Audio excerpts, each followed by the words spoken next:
BMC का topic V28 जिसके अंदर G89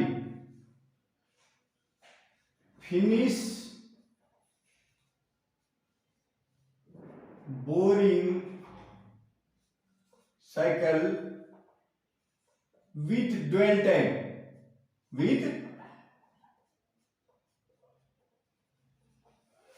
टाइम आज हम पढ़ेंगे G89 finish boring with dwell time. एक जॉब है, इसकी लंबाई 100 mm, चौड़ाई 100 mm, 10 mm की थिकनेस है इसकी, और इसमें 5 होल है A B C D E point पे। ये 5 होल हैं, यहां hole A B C D E। इन होल को हमें इनके होल का डाया बढ़ाना है, साथ ही साथ इसके बॉटम पे भी फिनिशिंग चाहिए। तो जब हमें फिनिशिंग के साथ साथ बॉटम पे भी फिनिशिंग चाहिए तो हम G89 finish boring cycle with dwell time हम 89 का यूज करते हैं। तो सबसे पहले हम इसका, ये ओरिजिन है 00, इसका सबसे पहले इन होल का कोऑर्डिनेट निकालते हैं। Point x y, A point B C D E, इन पॉइंटों पे कोऑर्डिनेट निकालेंगे।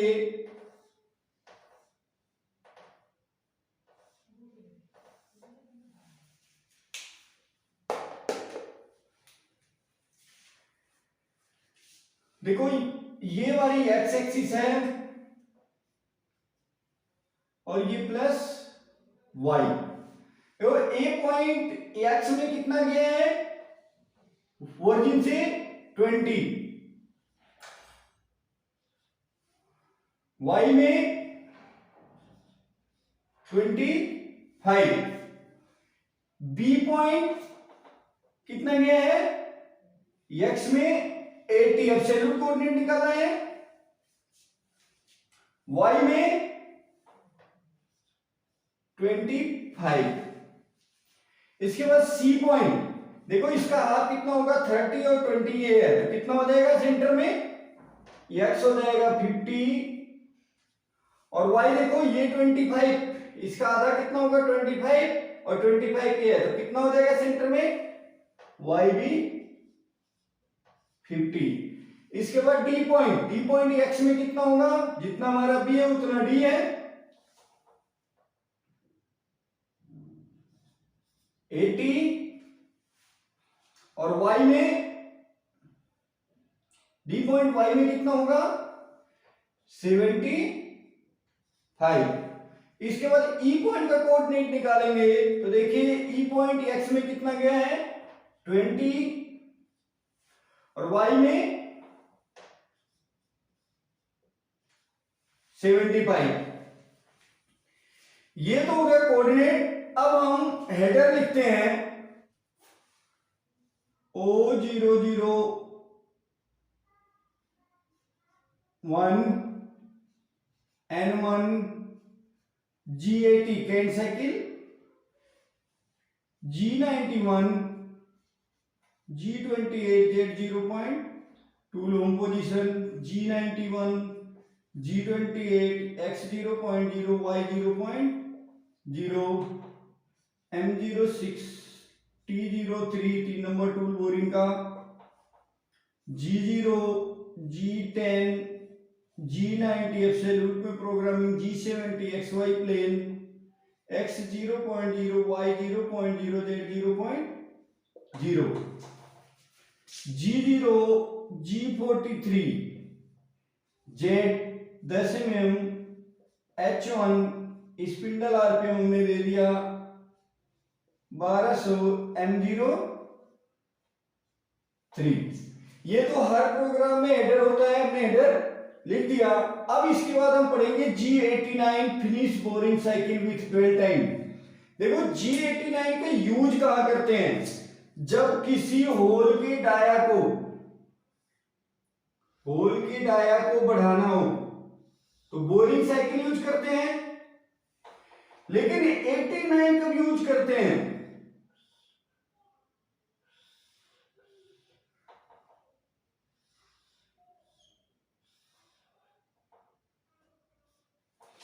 एटी नाइन का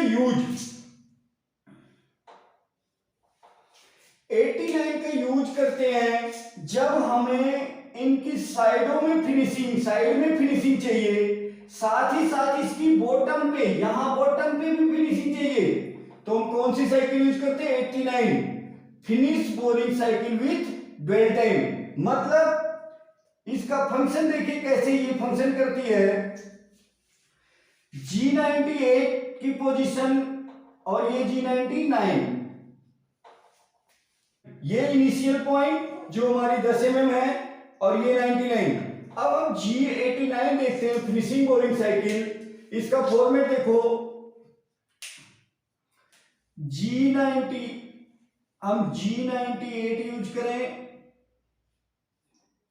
या G99, return to initial point या रिटर्न टू आर पॉइंट। इसके बाद G89 finish boring cycle with dwell time, X position hole की, first hole की position 20, Y 25, Z -5 mm तक बोरिंग करना है, R retraction plane 2 mm, P इस cycle में ड्वेल टाइम भी पड़ता है, फीड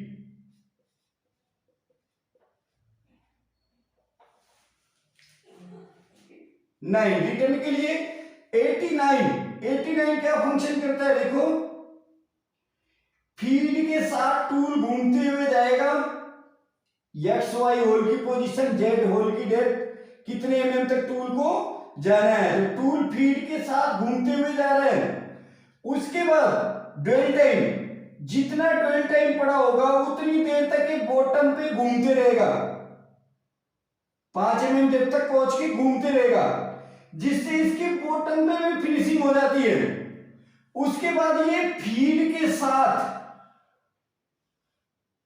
बाहर आता है, तो जब ये कटिंग फीड के साथ जाता है तो जो भी मटेरियल यहां साइडों में बचे होते हैं, उसके बाद ये बॉटम पे ड्वेल टाइम से फिनिशिंग करता है, घूमते रहता है।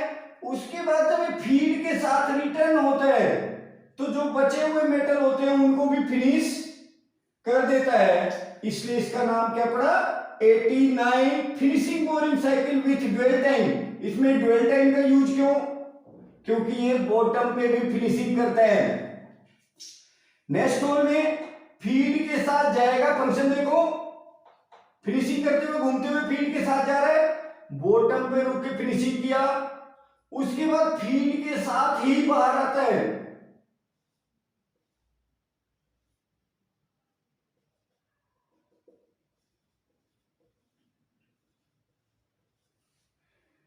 अगेन एक बार देखिए इसके फंक्शन, फीड के साथ घूमते हुए जाता है और जितना ड्वेल टाइम पड़ा होगा उतनी देर तक ये बॉटम पे घूमते रहेगा, जिससे इसकी ये निचली सतह पे भी फिनिशिंग प्राप्त होती है।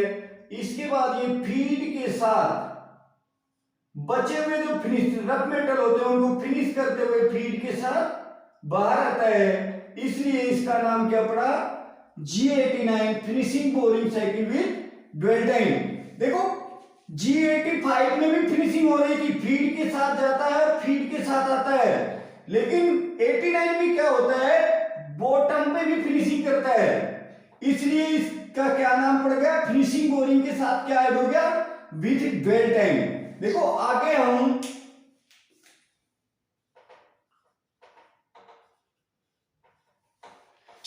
होल की पोजीशन देते जाए, जितने भी होल हमें बोरिंग करनी है, फिनिश बोरिंग करनी है और बॉटम पे भी फिनिशिंग करनी है। आगे हम ये साइकिल उसके कोऑर्डिनेट देते जाए, पोजीशन देते जाए, x नेक्स्ट होल के लिए x कितना होगा 80, y 25। तो देखो इस ब्लॉक में और नेक्स्ट ब्लॉक में जो चीजें सेम होती है उसको नहीं लिखते हैं। देखो y हमारा 25 यहां भी था, सेकंड होल के लिए भी 25 है तो नहीं लिखे। इसके बाद थर्ड होल जो सेंटर में है इसका x कितना होगा 50 और y 50।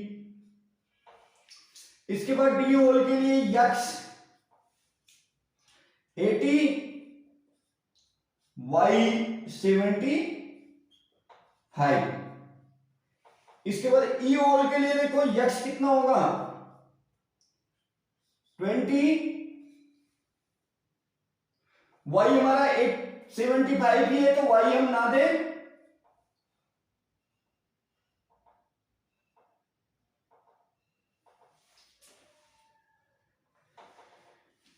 इसके बाद G91 G28 Z0.0 tool home position, G91 G28 X 0.0 Y 0. Job home position, M05 spindle stop, M30 program indent reset. ये तो हो गया फुटर। हमें देख रहे हैं, अब हमें क्या देखना है, इसके फॉर्मेट को देखना है। G98 या G99 return to initial point, G89 finishing boring with dwell time. इसका यूज तब करते हैं जब हमें इनकी साइडों में फिनिशिंग के साथ साथ बॉटम पे भी फिनिशिंग चाहिए, तो फिनिशिंग बोरिंग साइकिल G89 का यूज करते हैं। टूल फीड के साथ जाता है और ड्वेल टाइम पढ़ के बॉटम पे इसकी मूवमेंट रुक जाता है लेकिन सर्कुलर मोशन होती रहती है जिसके बॉटम पे फिनिशिंग होती है, और टूल अगेन फीड के साथ बाहर आता है।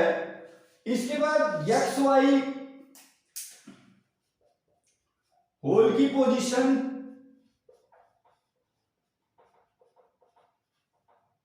Z होल डेप्थ कितने mm तक बोरिंग करनी है, R रिट्रैक्शन प्लेन,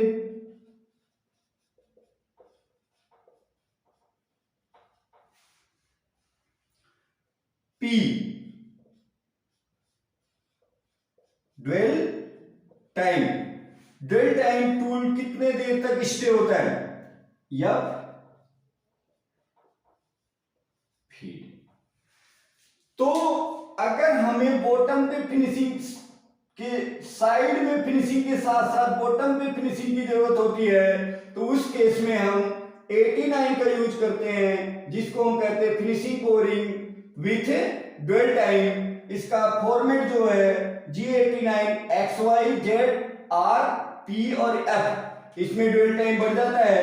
कभी कभी इंटरव्यू में पूछे जाते हैं what is the difference between 85 and 89।